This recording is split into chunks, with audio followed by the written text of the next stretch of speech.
Good evening. It's 6 o'clock on Monday, January 16th, 2017. Welcome and thank you for joining us tonight for the English edition of Aura News, where we bring you today's top stories translated into English every weeknight.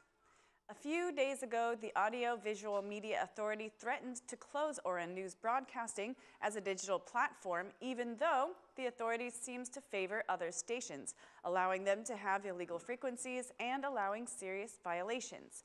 In response to this recent action taken by the Audio Visual Media Authority, civil society will protest tomorrow in protection of free speech.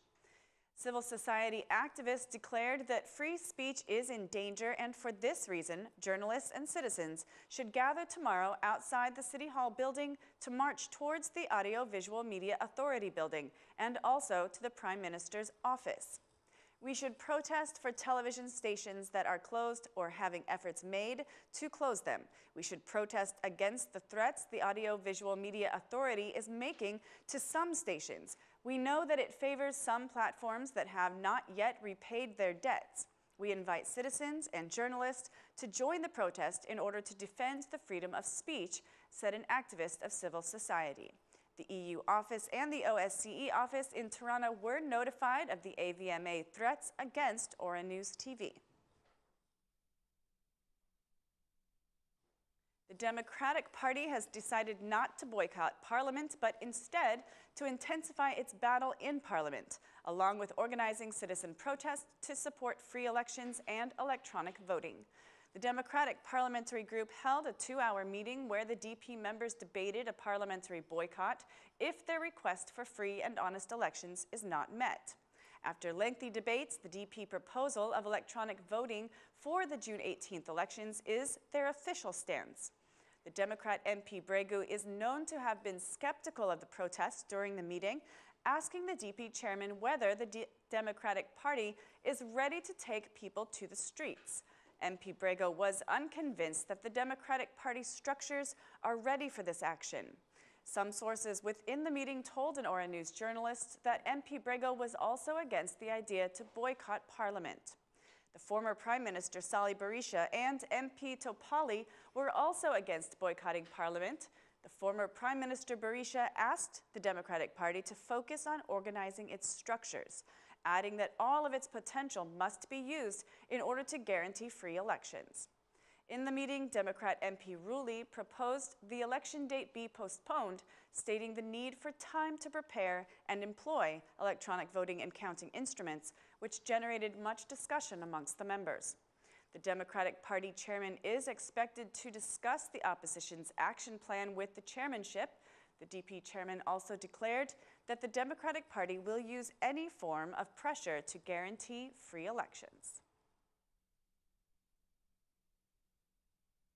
Albania's Dutch ambassador, Duy van de Weerd, held a meeting with some of Korç's judges where she declared that the aim of the judicial reform is to remove the idea of untouchables. She emphasized the importance of increasing citizen trust in the justice bodies, saying, "This will be the year of big opportunities concerning the judicial reform. The citizens and politicians had the will to adopt the reform. Its implementation will start in 2017, and this is truly necessary for all the people. The end goal of the judicial reform is to stop the idea that someone can be untouchable. We have been engaged in the judicial reform since its beginning, giving our expertise," declared the Dutch ambassador. She also said the judicial reform is a boost for Albania's membership into the EU, as it will fight corruption and organized crime. Prime Minister Rama, accompanied by the Minister of Interior, was in the Tamare area to distribute supplies. The Prime Minister declared that over 100 tons of supplies have been distributed to the citizens, thanks to the well-coordinated actions of state structures. As never before, state structures have been coordinating with each other. 110 tons of supplies have been distributed as soon as it was needed, where it was needed. In the Vermosh area and other remote areas, supplies were distributed by helicopter or other means as we were able. We will continue to invest in the power lines. Investments have already begun, but they take time to get to every territory, declared the Prime Minister, who visited 2 families with social needs. and together with the supplies, the families were given also household appliances. The Prime Minister said that this year has seen fewer power cuts than in the last 25 years and promised to construct a new school in the area. The Institute of Geosciences has predicted a return of snow all around the country. According to the Institute, the south and southeast of the country will see the most snow. However, the greatest concern is the upcoming strong winds, which may reach speeds of up to 50 kilometers an hour.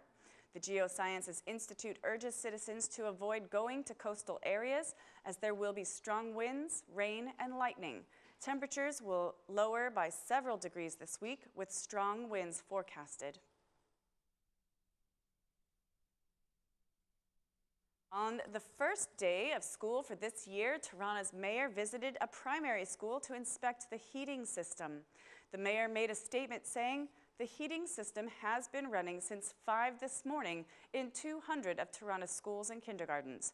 Of course, there are some problems in rural areas, but for all those who complain about the heating systems in schools, I want to remind them that only 2 schools had a heating system a year ago. Today, we can say that only 2 schools do not have a heating system," said the mayor. An Aura News journalist observed that schools do have heating systems and students confirm that they have heating in their classrooms. According to Tirana's Directory of Education, heating systems have not yet been installed in rural areas, and City Hall recommends calling 08000888 for any problems so they can register and manage any complaints.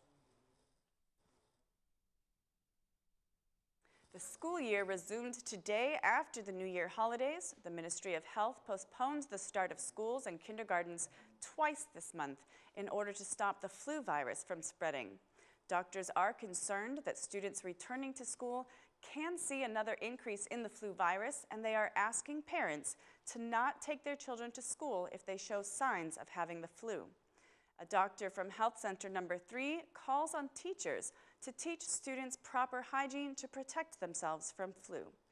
Around 250 children were admitted to the pediatric ward at Mother Teresa Hospital for the flu, though according to the doctors, this number is normal considering the low temperatures.